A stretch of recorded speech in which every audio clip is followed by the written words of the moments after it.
Carlos II, conocido como Carlos el Hechizado, fue un rey que gobernó España durante el siglo XVII, enfrentando numerosas dificultades. Desde su nacimiento padeció una serie de enfermedades y condiciones médicas que lo debilitaron tanto física como mentalmente. Entre sus enfermedades se encontraba un severo retraso en su desarrollo, deficiencias cognitivas, problemas de movilidad, enfermedades respiratorias y lo que finalmente llevó al declive de su reinado, su infertilidad. Pero, ¿qué causó los problemas de salud de Carlos II? La respuesta se encuentra en su historia familiar, que destacaba por la endogamia más pura y destructiva jamás vista. Pero entonces, ¿qué es la endogamia? Bueno, pues la endogamia se refiere al matrimonio o reproducción entre individuos emparentados. En el caso de los padres de Carlos II, su madre era sobrina de su padre.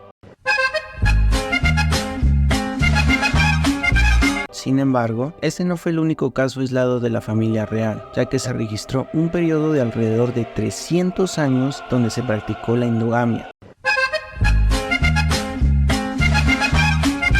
Además, es importante mencionar que la familia real española no fue la única en practicar la endogamia en la historia. Existen otros grupos de personas que también la practican, como las comunidades aisladas, los grupos religiosos cerrados o los clanes. Estos grupos prefieren mantener su linaje o en algunos casos simplemente no tienen la opción de elección y terminan reproduciéndose entre ellos, perpetuando la endogamia. ¿Qué ocurre a nivel genómico cuando se practica la endogamia? Cuando se practica la endogamia existe una mayor probabilidad de desarrollar enfermedades genéticas. Entre estas enfermedades se encuentran las monogénicas. Pero, ¿qué son las enfermedades monogénicas? Las enfermedades monogénicas son trastornos provocados generalmente por mutaciones que afectan a uno de los 20.000 genes que tenemos dentro del genoma. Su tipo de herencia es mendeliana, es por eso que también se les conoce como enfermedades mendelianas. Es importante resaltar que cuando hablamos de mutaciones y no de polimorfismos, nos referimos a enfermedades raras, como síndromes crónicos y malformaciones congénitas. Las enfermedades monogénicas causan tanto daño porque alteran directamente a la secuencia del ADN, lo cual provoca que el RNA mensajero y la proteína salgan afectados, causando en el proceso que la proteína que estaba destinada a realizar una función específica no la realice, además de que pueda afectar a genes o a proteínas vecinas, produciendo aún más daño al organismo. Mutaciones que afectan a un solo gen pueden producir una enfermedad increíblemente destructiva. Afortunadamente para nosotros, estas enfermedades mayormente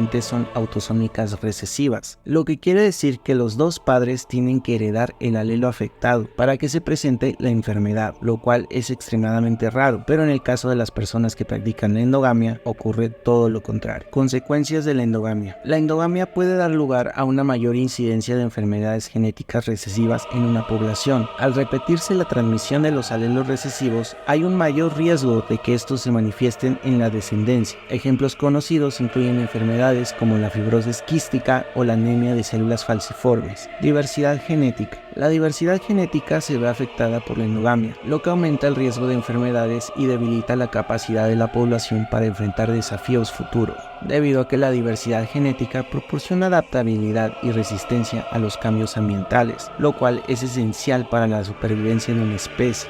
En conclusión, la endogamia afecta directamente el ADN, a la diversidad y a la salud de la descendencia de quien la practique. En ocasiones hay poblaciones que practican la endogamia como una manera de mantener su cultura, lo que conlleva inevitablemente a que poco a poco se vaya perdiendo lo que buscan conservar, como pasó con la familia real de Carlos II. Siempre tenemos que recordar que nuestra identidad no solo se encuentra en el ADN, sino en todo lo demás que nos conforma, en nuestras virtudes, en nuestras creencias y sobre todo en nuestras convicciones. Y esto no ha acabado aquí, pues nos queda ver la exogamia, que es la contraparte de la endogamia, pero eso lo veremos en el próximo video. Muchas gracias por tu atención, adiós.